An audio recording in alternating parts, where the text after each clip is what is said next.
CAPSUB cette année pour décrypter cette nouvelle loi si structurante pour nos pratiques de demain. Tel est l'objectif que nous nous sommes donnés. Cette réforme, c'est à la fois une volonté politique de mettre la compétence au centre des enjeux du développement économique, mais c'est aussi, et je l'ai dit tout à l'heure sur la table ronde, une reprise en main par l'État d'un ensemble de dispositifs sur lesquels on sera vigilant pour que le paritarisme et les branches professionnelles aient toujours la capacité à agir et à pouvoir développer les outils et dispositifs dont ils ont besoin pour leurs entreprises. Pour moi, une expression forte face à cette réforme, c'est réussir ensemble.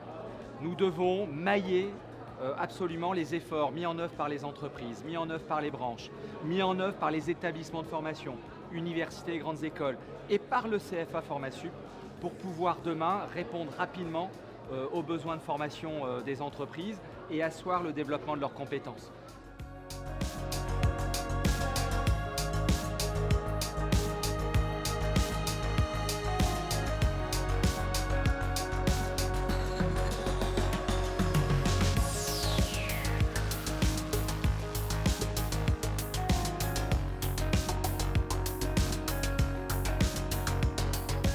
Très clairement, en tant que branche professionnelle, on a mis au centre du jeu 3 enjeux. L'observation des besoins des entreprises dans l'évolution des compétences et de leur métier. La problématique des certifications, qui est finalement la partie aval, qui va déboucher sur le marché du travail. Et puis, je vais dire, dans l'intervalle, l'accompagnement des entreprises sur leur gestion prévisionnelle d'emploi et de compétences.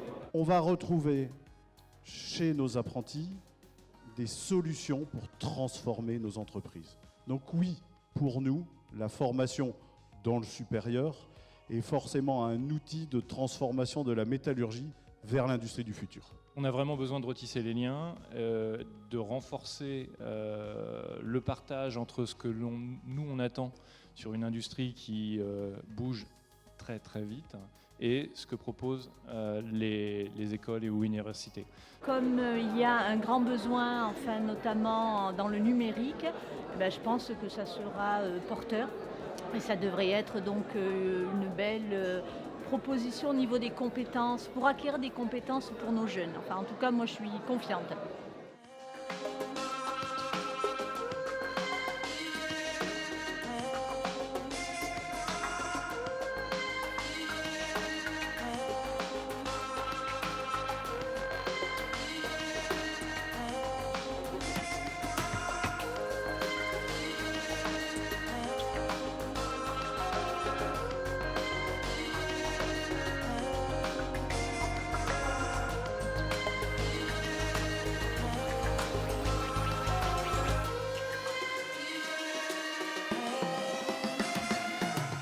Cette réforme, ça peut être vu comme la liberté pour chaque salarié de trouver son avenir professionnel. Et c'est pas, ça peut paraître le titre de la loi, mais ce ne sont pas des mots, c'est quelque chose d'une réalité qui va se traduire dans les entreprises aujourd'hui.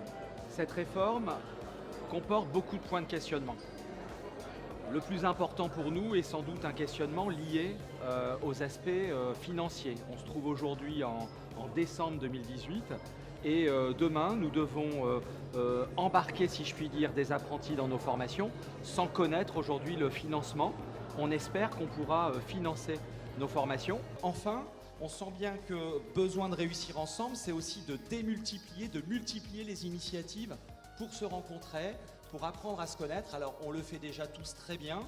Cela dit, on voit bien qu'à travers cette réforme, il faudra encore davantage consolider ces initiatives et ces espaces de rencontre pour travailler ensemble demain.